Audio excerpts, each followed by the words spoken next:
Hello and welcome to the SAF Magazine podcast. I am your host, Anna Simet, and you have tuned in to the first podcast in a series highlighting our upcoming program at the North American SAF Conference and Expo in Minneapolis. And that will be September 22nd through the 24th. And so for these, we'll be chatting with some of our speakers and previewing what they plan to discuss during their panel discussions. And so right off the bat, we have with us Sofía Cabrera, and she's a price reporter for sustainable aviation fuel at S&P Global Commodity Insights. Sofía, hello, and welcome to the podcast. Hello, and thank you so much for having me here. I'm Sofía Cabrera, and I'm the price reporter on the North American biofuels pricing team at Platts. That is part of S&P Commodity Insights, where I've been covering sustainable aviation fuel for almost 2 years now. And for anyone unfamiliar with what a price reporter does, my role involves speaking regularly with market participants, tracking trades, analyzing market trends, and ultimately assessing and publishing price benchmarks that reflect real market value. It's all about bringing transparency to sometimes very opaque markets like SAF, where prices can vary a lot depending on policy, feedstock, region, and more. And sustainable aviation fuel is becoming a key part of aviation push to decarbonize. But while there is a lot of momentum, one of the biggest challenges that we are seeing is around pricing. And I'm looking forward to sharing a preview of that today. Yeah, I am as well. Really looking forward to the SAF conference. It's shaping up nicely. So, Sofía, your presentation is titled Decoding SAF Pricing, the Impact of Regulatory Frameworks on Market Dynamics. And you are speaking on a panel on Tuesday, the 23rd. And as you mentioned, you're going to really dive into SAF pricing, which you described as a complex challenge. So could you tell us a little bit about what the main influences are on SAF pricing? Yes, of course. When we look at how SAF is priced today, one thing is clear. Policy plays the most influential role, but it doesn't act alone. Pricing is the result of multiple factors working together, and if one of them fails, the entire system is impacted. So if we break that down, first we have the policy. And regulatory incentives and mandates are shaping the foundation of the SAF market. In the US, programs like Renewable Fuel Standard through the RINs, the California LCFS, and the upcoming 45Z tax credit significantly improve SAF's price. In Europe, mandates under the refuel are creating guaranteed demand through the blending requirements. And these policy tools are essential. Without them, the economics of SAF simply don't hold up in today's market. Then we have the feedstock availability. Most SAF is produced from waste oil and fats, such as used cooking oil or tallow, and these are limited in supply and high in demand from other sectors, especially on the renewable diesel side. So when feedstock availability tightens, production costs increase, and so does the price of SAF. And then we have the buyer demand and the willingness to pay. Airlines are entering offtake agreements and making climate commitments that require access to SAF. And many are willing to pay significant premiums, sometimes doubles the price of jet fuel, for example. So sometimes it triples. So it depends on the region and what is this price including, but often it's around $2 per gallon over conventional jet fuel just to meet the sustainability targets and secure supply. So I like to describe the SAF market as a machine made up of different gears. And we have the policy gear, we have the feedstock gear, we have supply, demand, and technologies. And each gear is connected. And if one slows down, the rest feel the impact. And for the market to function efficiently and scale sustainability, all these gears need to stay aligned. Okay, I love that. Great analogy, Sofía. You just mentioned a little bit about policy. You're planning to cover that in your presentation, including the Inflation Reduction Act and the 45Z tax credit. From your perspective, how are these measures shaping the economics and growth of the SAF industry? Yeah, it changes the economics of SAF in a very direct way. The Inflation Reduction Act, what many in the industry call the Big Beautiful Bill, introduced the 45C tax credit, which rewards producers for lowering the carbon intensity of their fuels. That means the cleaner the fuel, the more support it gets, which signals bullishness for most domestic biofuels producers. And the bill extends the credit from 2027 to 2029, so the time here is also important.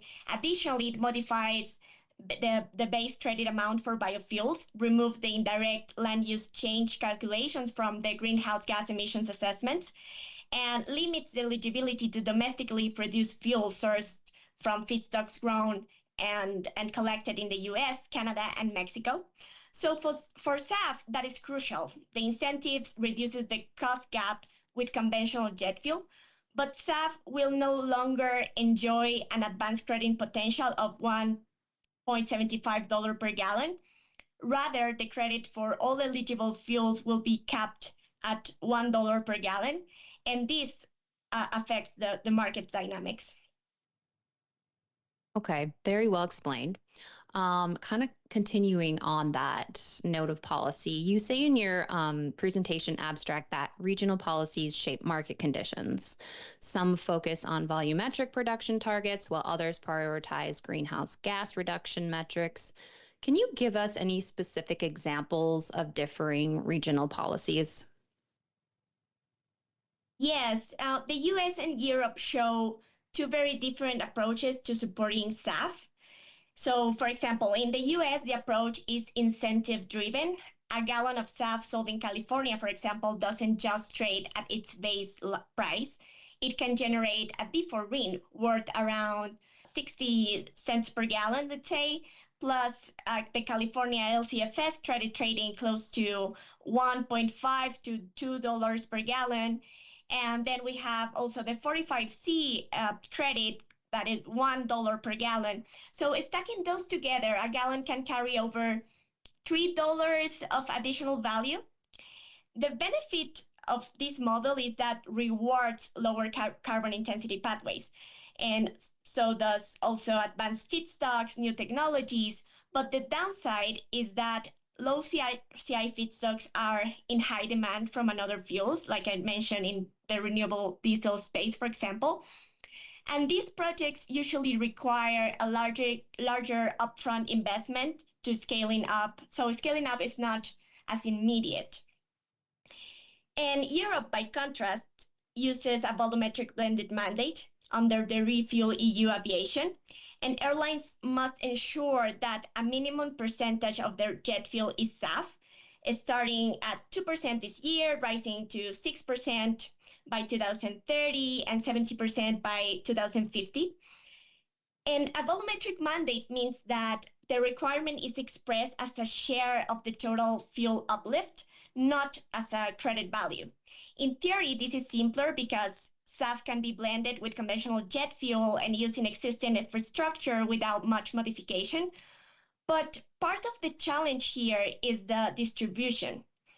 In Europe, SAF production is concentrated in few refineries and isn't practical to physically deliver SAF to every single airport. And that's where the book and claim system and SAF certificates become essential.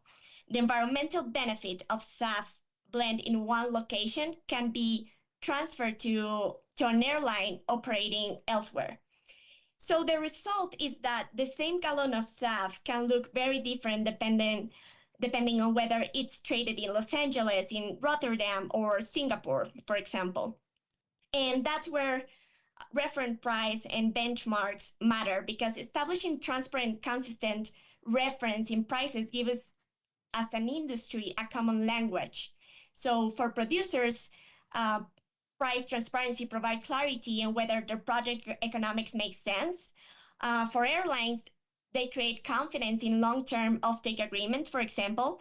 And for policymakers, they can easier track how incentives and mandates are flowing through into real market value. Some great points, Sophia. You kind of touched on this, but What's the bottom line in terms of pricing transparency? Why is it so critical in the SAF market? Yeah, especially on the SAF market, it is critical and important because it's not yet a very mature commodity like other ones for like jet fuel, for example. Supply here is limited, production costs are high, and policy frameworks differ across regions. So without this transparent price reference and benchmarks, airlines and producers are literally negotiating in the dark. One side is unsure if they are paying too much, and the other unsure if they are capturing the true value of their product. So, as a price reporting agency, we capture all these nuances and dynamics by structuring SAF prices around the interaction of main elements like the feedstocks and production, like the impact of the policy, and the signals from real market activity like trade, speeds, offers. So a price isn't just a number, it's a reflection of how all these gears turn together in real time. Very well said, Sophia. I don't want to give away too much of your presentation, of course. So, as a final point, what are some key takeaways that you want your audience to walk away with? Well, first is that SAF pricing is not the product of a single factor. It's the result of a system of interconnected gears, like I mentioned, the policy framework, the feedstock availability, buyer's demand, and other factors that influence the price. And each gear drives the others. And when one slows down, the entire system feels that strain. And the second one is that every region turns the gears differently. Incentives in the US, mandates in Europe, we have emerging pathways in Asia and Latin America, but the machine is the same. SAF only works when all these gears are aligned, and price transparency gives us the language and the confidence to keep that machine moving and to scale aviation. Well, Sophia, I'm sure look forward to your presentation at the conference. And I want to thank you so much for taking the time to come on the podcast and give us a preview. Thank you very much. I'm really excited and I'm happy to share this space. Yeah, absolutely. We'll see you soon. And to our listeners, learn more or register at staffconference.com. Hope to see you at the Minneapolis Convention Center, September 22nd through the 24th. Thanks so much for listening, and we will catch you later.